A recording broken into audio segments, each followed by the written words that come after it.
Before appealing to the king's mercy, she approached La Regnier to acquaint him with all the circumstances which spoke for Olivier's innocence, and thus perhaps to arouse in his soul a favourable disposition towards the accused, which might communicate itself to the judges. La Regnier received Mademoiselle Scudery with the respect due to a lady esteemed by the king himself. He listened in silence to everything she said, but a thin, almost mocking smile was the only indication he gave that her protestations, accompanied by frequent tears, did not fall on completely deaf ears. As Mademoiselle, quite exhausted, dried the tears from her eyes and at last fell silent, La Regnier began. "It is worthy of your splendid heart, dear lady, that touched with the tears of a young lovesick girl, you should believe everything she puts to you. Indeed, that you should be incapable of grasping the idea of so dreadful a crime. But it is quite otherwise with the judge, who is used to unmasking hypocrisy. It is not my office to determine the course of criminal proceedings on behalf of everyone who asks it, mademoiselle. I do my duty. The opinion of the world troubles me little. Evil-doers shall tremble before the chambre ardente, which knows of no punishment other than blood and fire. But I should not like you, dear lady, to take me for a monster of cruelty and brutality. Therefore permit me to set out clearly before you in a few words the guilt of this young scoundrel on whom, heaven be praised, vengeance has fallen. Your own intelligence will then repudiate that kind heart which does you credit but would not become me. So, René Cardillac is found murdered by a dagger. Nobody is with him except his apprentice, Olivier Brousson, and his daughter. In Brousson's room there is found, among other things, a dagger stained with fresh blood which fits the wound exactly. Cardillac, says Brousson, was knocked down and killed last night before my eyes. Did anyone want to rob him? That I don't know. You were with him, and it was not possible for you to ward off the murderer, to hold him, to call for help? The master went some 15 or 20 paces in front of me. I followed him. Well, why in the world so far behind? The master wanted it so. What was Master Cardillac about so late in the street? That I cannot say. Except on this occasion, however, he never went out of the house after 9 o'clock in the evening. Here Brousson falters. He is dismayed. He sighs, he sheds tears, he protests by everything holy that Cardillac really did go out that night and meet his death. Now, however, pay great attention, mademoiselle. It has been proved with absolute certainty that Cardillac never left his house that night. Brousson's assertion that he went out with him is therefore an insolent lie. The house door is fitted with a heavy bolt which makes a resounding noise when it is drawn or shot, and then the door itself moves awkwardly, creaking and groaning on its hinges, so that, as tests carried out have shown, the din echoes even on the top floor of the house. Now, on the ground floor, close, that is to say, by the main door, lives old Master Claude Patru with his housekeeper, a person of almost 80 but still cheerful and active. These two heard how Cardillac, in his normal way as on every evening, punctually at 9 o'clock, came down the stairs, closed and barred the door, then went back up again, loudly read the evening prayers, and then, as could be heard from the closing of the door, went into his bedroom. Master Claude suffers from insomnia, as is often the case with old people. That night he was unable to close his eyes. His housekeeper, it must have been about 10:30, therefore went into the kitchen, crossed the hall to do so, kindled a light, and sat with Master Claude at the table reading an old news sheet, while the old man, indulgent in his thoughts, first sat in the armchair, then got up, and, trying to induce tiredness and sleep, walked up and down the room. Everything was quiet and peaceful until after midnight. Then she heard sharp steps overhead, a hard thud as if something heavy had fallen on the floor, and, immediately afterwards, a muffled groaning. They both felt a strange anxiety and a feeling of oppression. The horror of the dreadful deed which had just been done passed through them. Then, in the brightness of morning, there came to light what had been done in the dark. But, interrupted Mademoiselle Scudery, in heaven's name, with all the circumstances which I have just related to you, can you envisage any reason for this hellish deed? Replied La Regnier. Cardillac was not poor. He had many splendid stones. But does not, continued Mademoiselle Scudery, the daughter get everything? You forget that Olivier was to be Cardillac's son-in-law. Perhaps he had to murder only on behalf of others, said La Regnier. Murder on behalf of others? Mademoiselle Scudery asked in absolute amazement. You should know, dear lady, continued La Regnier, that Brusson would have shed his blood long ago on the Place de Grève if his deed had not been connected with the impenetrable mystery which has had the whole of Paris in its grip. He obviously belongs to that accursed band which, in mockery of all effort and all investigation by the courts, has known how to pursue its activities with impunity. Through him everything must become clear. Cardillac's wound is identical to those exhibited by all who have been robbed and murdered in streets and houses. And then, the most decisive thing. Since the time of Olivier Brusson's arrest, these murderers and robberies have ceased. The streets are as safe by night as by day. Sufficient proof that Brusson is, perhaps, the leader of that murderous band. He still refuses to confess, but there are ways of making him talk against his will. And Madelon, cried Mademoiselle Scudery, the loyal, innocent lamb. Ah, said La Regnier with a smile. Ah, who can guarantee that she is not in the plot, Whatever she may feel about her father, her tears are shed only for the murdering rogue. What are you saying? Cried Mademoiselle Scudery. It is not possible. Her father? This girl? Oh, continued La Regnier, consider only the Brinvilliers woman. You will have to pardon me if I perhaps am soon compelled to snatch your protégée from you and have her thrown into the conciergerie. Mademoiselle Scudery shuddered. It seemed that loyalty and virtue did not exist for this dreadful man. She stood up. Be human, was all, her heart tightened and breathing with difficulty, she could utter. She was already on her way down the stairs, to which La Regnier had accompanied her with ceremonious courtesy, when a singular thought struck her. Would it be permitted for me to see the unfortunate Olivier Brusson? She asked, turning suddenly. La Regnier regarded her with a thoughtful expression. Then his face drew himself into that repellent smile peculiar to him. Certainly, he said. Certainly, dear lady. Trusting your inner voice more than what has happened before our eyes, you wish to test Brusson's guilt or innocence. If the dismal abode of crime does not frighten you, if you do not mind seeing images of depravity in every degree, then the doors of the conciergerie shall be opened to you in 2 hours. This Brusson, whose predicament provokes your intervention, shall be brought before you. Mademoiselle Scudery could not convince herself of the young man's guilt. Everything spoke against him. No judge in the world would have acted otherwise than La Regnier in the face of such decisive evidence. Nevertheless, the image of domestic happiness which Madelon had conjured up in her outfaced every suspicion, so that she preferred to assume there was an inexplicable mystery here than to believe something against which her whole being rebelled. She intended to have Olivier relate once again everything that had happened on that fateful night.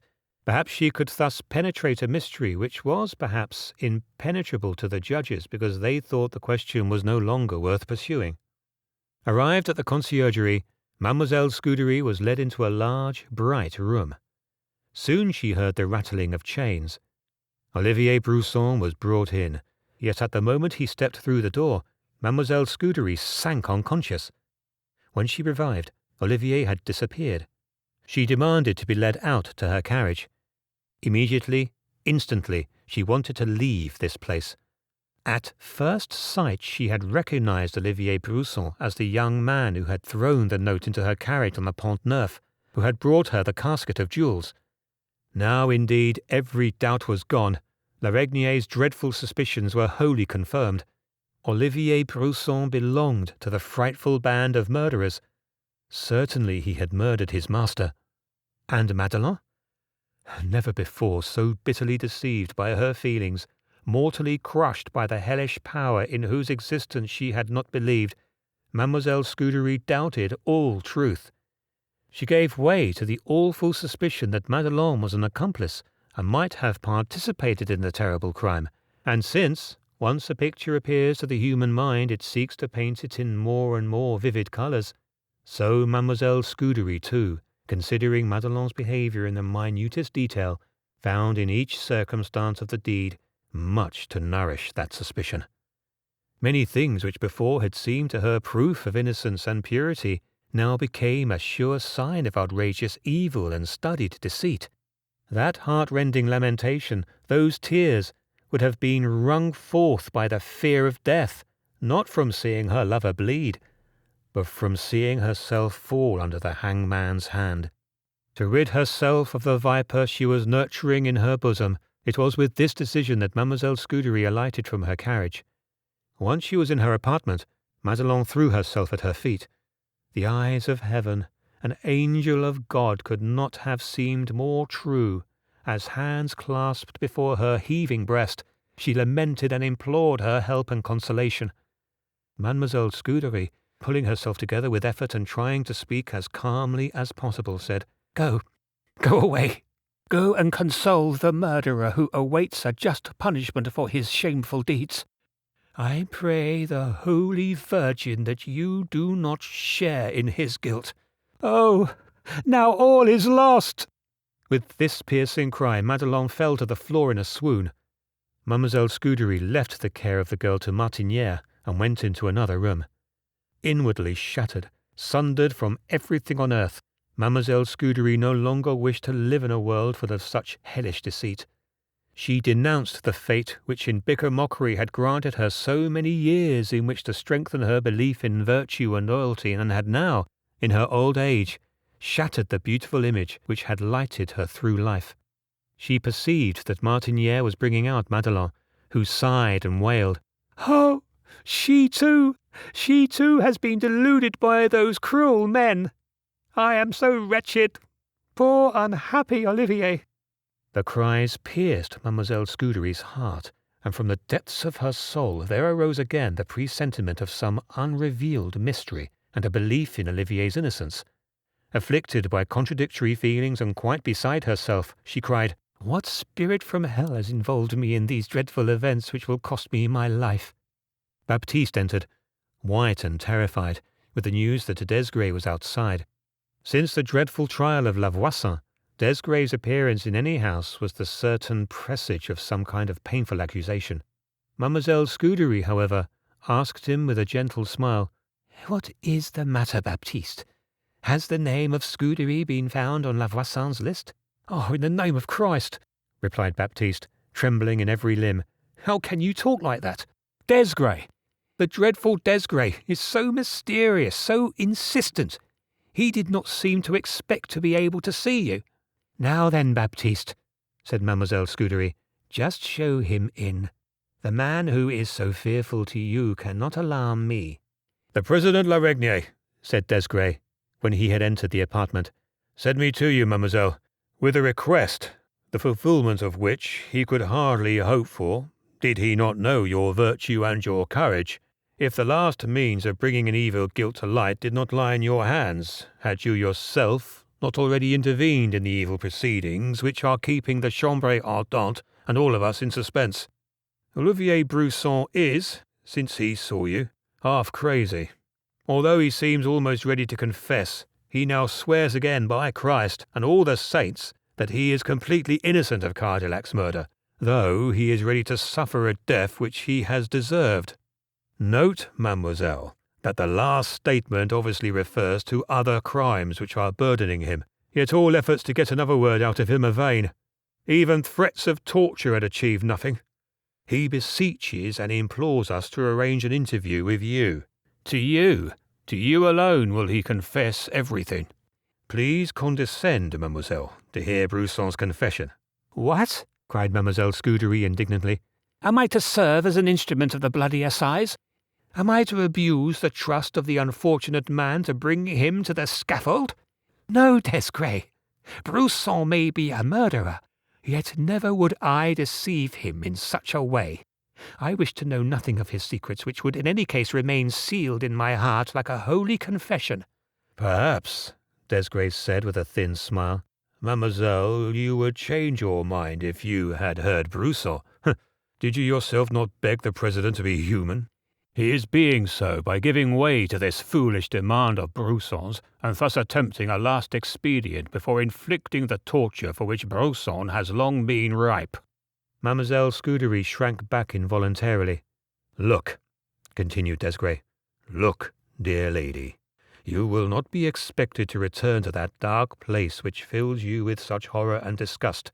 In the quiet of the night, Broussson will be brought to you in your house like a free man. Not even spied upon, though well guarded, he may then tell you everything without constraint. That you have nothing to fear for yourself from the wretch I will answer for with my life. He speaks of you with fervent respect.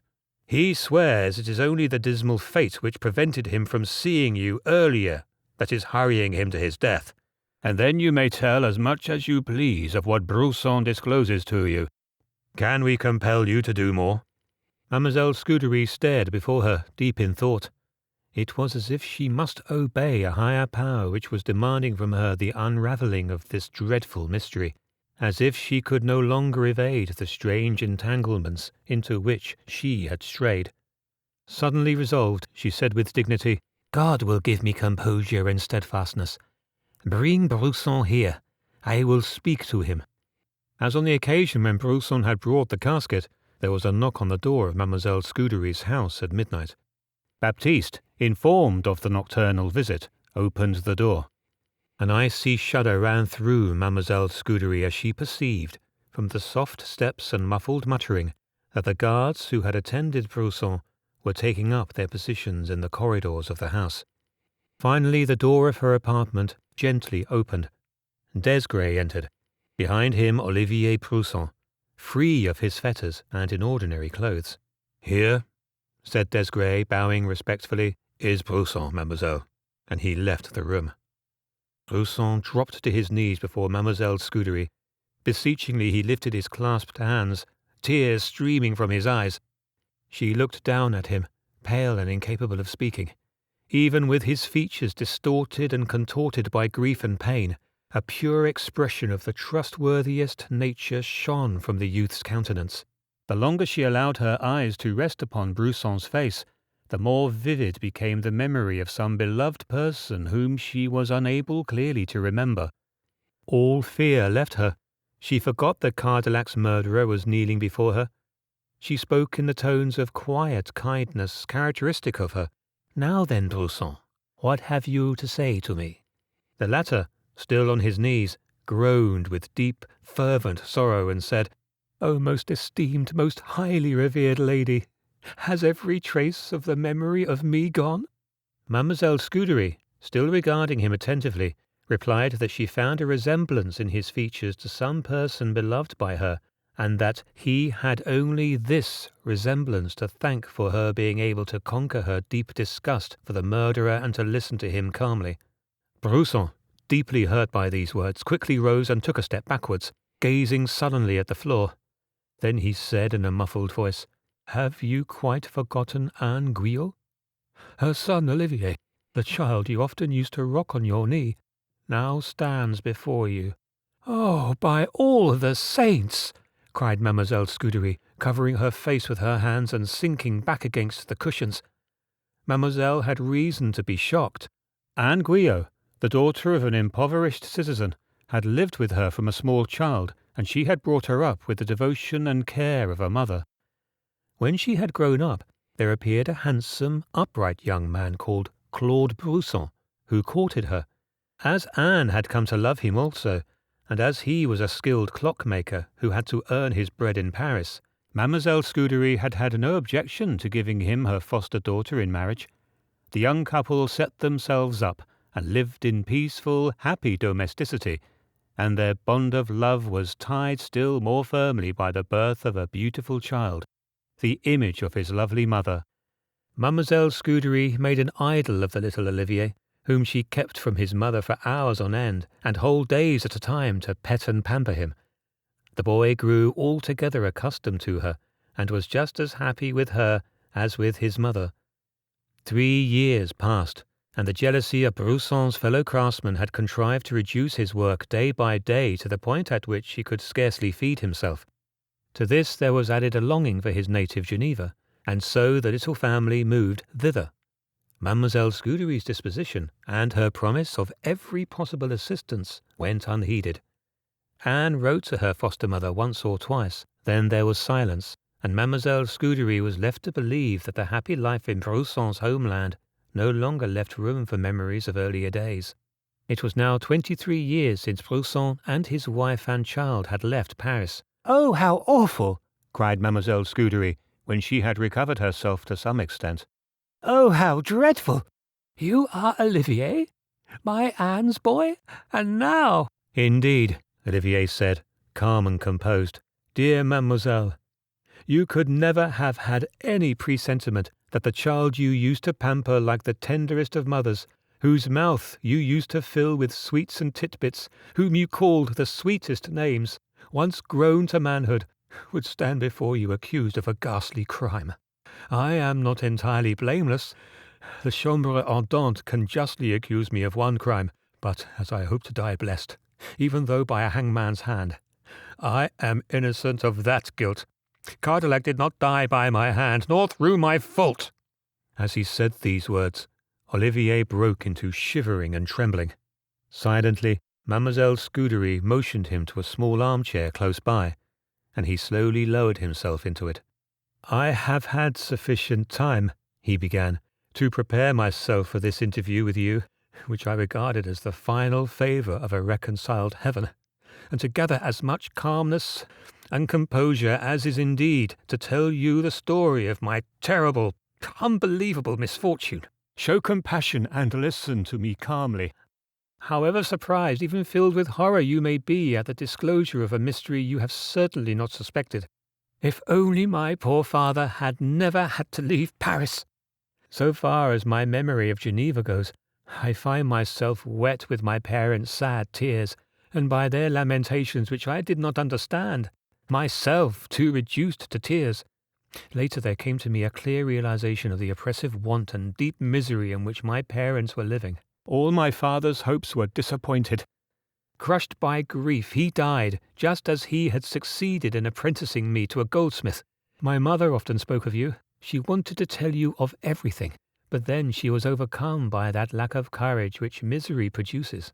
And false shame, too, which often gnaws at the mortally wounded heart, also held her back. A few months after the death of my father, my mother followed him to the grave."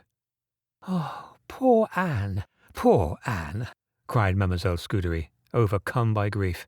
"Thanks and praise be to heaven that she has gone and cannot see her beloved son in the hands of the hangman, branded with shame," cried Olivier aloud, with a wild, dreadful look. The silence outside was broken by the sound of footsteps. "Ha, ha," said Olivier with a bitter smile. "Desgrais is waking his comrades. As if I could escape from here. Still, let us continue. I was kept hard at work by my master, even though I soon worked best without supervision. Indeed, I far surpassed him in the end. One day a stranger came into our workshop to buy some jewellery. When he saw a necklace I was working on, he clapped me on the back in a friendly fashion, and eyeing the jewellery, said, "Well, well, my young friend, that is really splendid work. I don't know who could do better, except René Cardillac, who is easily the best goldsmith in the world. You ought to go to him. He would be delighted to take you into his workshop, for only you would be capable of helping him. And on the other hand, only from him could you still learn something."